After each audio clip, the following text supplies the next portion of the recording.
Well, for more on live streaming, I'm joined by Rebecca Fannin. She's the founder and editor of Silicon Dragon News. Welcome to the show. Thank you.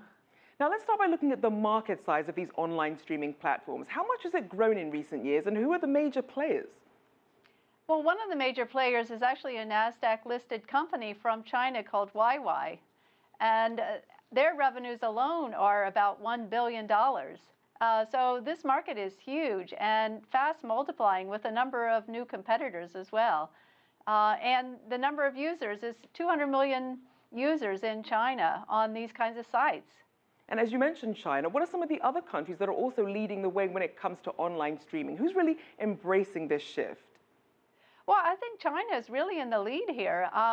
You have a whole generation that grew up on social media, young people who are on their mobile devices all the time, and it's just natural that they would gravitate to mobile video.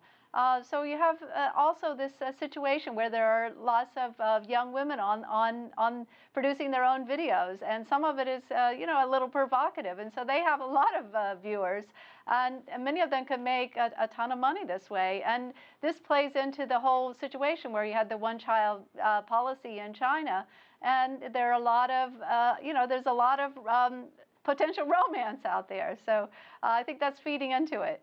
Now, you mentioned some of the reasons we're seeing this boom in the industry. So how is investment looking in this sector?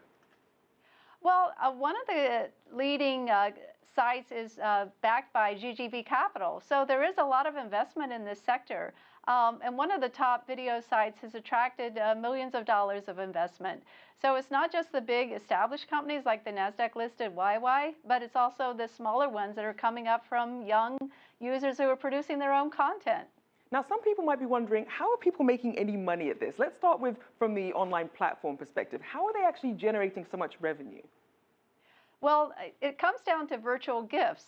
So if a viewer likes a particular content or show or user, then he actually will gift flowers or games or whatever online. And so the shows get a cut of that revenue, and then the content producer, the video person, gets a slice of it as well. So that is what's really driving it. It's not so much advertising, but this whole virtual gifting idea.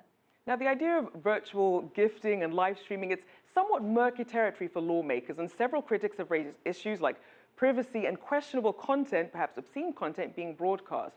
So what do you think about this whole content control issue? Well, it is an issue, and particularly since this is live. How are you going to stop it?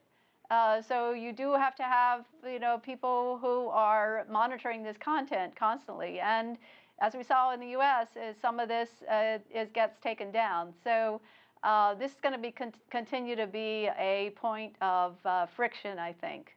Now, even outside of countries, you have individual companies who want to add this live streaming content, want to really step up their digital presence, but then they're also scrambling with some of the policies to make sure they don't cross any moral lines. What are some ways to perhaps strike a good balance?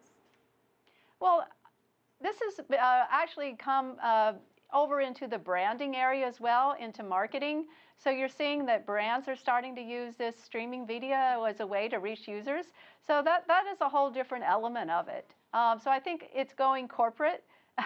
It started as kind of a grassroots effort, but now it's starting to go corporate. So I think that will add more legitimacy to it. All right, unfortunately, we'll have to leave it there. Rebecca Fannin, thanks so much for joining us.